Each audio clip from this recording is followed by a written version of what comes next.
Hope will arise out of the ashes of our past broken relationships, fractured families, and personal struggles. Come walk a mile with me as we allow Jesus to clean out the mess and organize the rest. Welcome to the Bridging Broken to Breakthrough podcast. I am your host, Maria Wingard.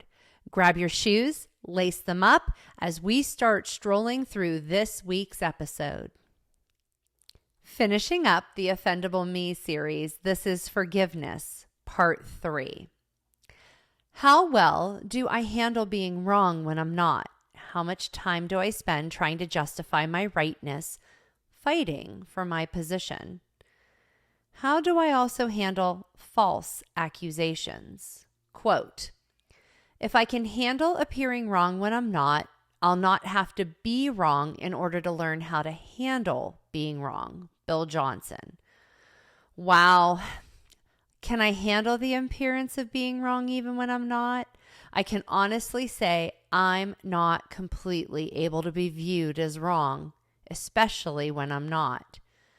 Letting go of a need to be right or justify myself by instead choosing to step towards the greater good. I've been here. My tongue and heart bear the scars. But I've also been here, refusing to relent as I maintain my position because I am right and here is why. Some of my relationships bear the scars. We have all more often than not been the second person. But have you ever been the first? Have you ever tried letting go of proving that you're right? Have you ever tried letting people just believe what they want to believe about you, about the situation, about whatever? Now, I don't mean snidely commenting whatever passive-aggressively just to make sure they know you're in full disagreement. I mean, truly, just letting them believe what they want. Letting them believe the worst about you without defense. Psst, I have a secret for you. Nothing you say is going to change the villain they have portrayed you to be in their minds and to others. Do you really want to maintain or fight for a relationship with someone who thinks you're the worst? Now, I'm not advocating lying here, so let's clear the air. Biblically, the 10 Commandments already address this, but Mark 15 shows us how Jesus did it. He was confronted. He spoke the truth. He saw they had accusation in their hearts, so he then went silent. What I'm saying is, after bringing it up and they still have their mind set, why are you dragging yourself out of the kingdom of heaven to slop around in their pig pen? You may also save yourself from ruining a relationship over something you have no control over. You can maintain a relationship, but reevaluate the position you have assigned this person in your life. For if they do not hold value for you and your words, then the influence you thought you had, it's really not there. So why are you allowing them to have weight and influence in your life? Are you going to argue them into believing that you're right? I doubt it. It's never worked for anyone in the past. I hardly think it's going to start working now. Sometimes it's finding a way to grieve through the fact that just like Joseph, you have brothers who are so angry with you that they have murder in their hearts.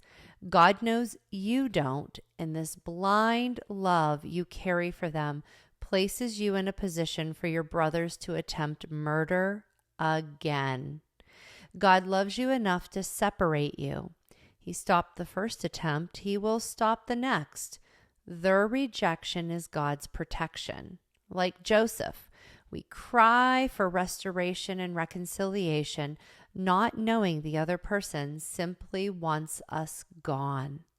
While blood drips from our stolen, tattered robe of reputation, they will bury their guilt along with the scapegoat in an unmarked grave, going on with life, content that they removed you from the family and breathing a sigh of relief that they no longer have to deal with all that you represent to them.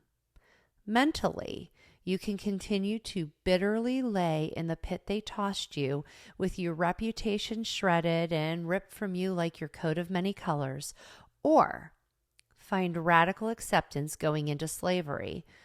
We all have a choice. Be a bitter slave or purposefully serve, allowing your integrity and reputation to speak for themselves. Keep yourself from embracing bitterness. Extend unmerited mercy.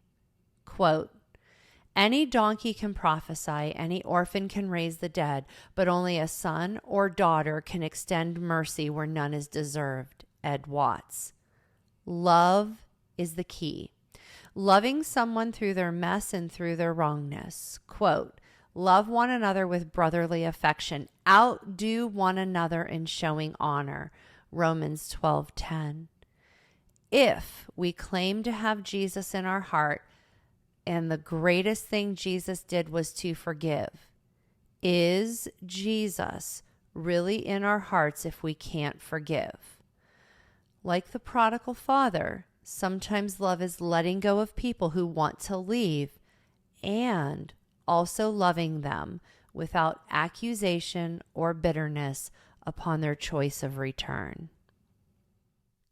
I am grateful you decided to walk a mile with me, your host, Maria Wingard, on the Bridging Broken to Breakthrough podcast.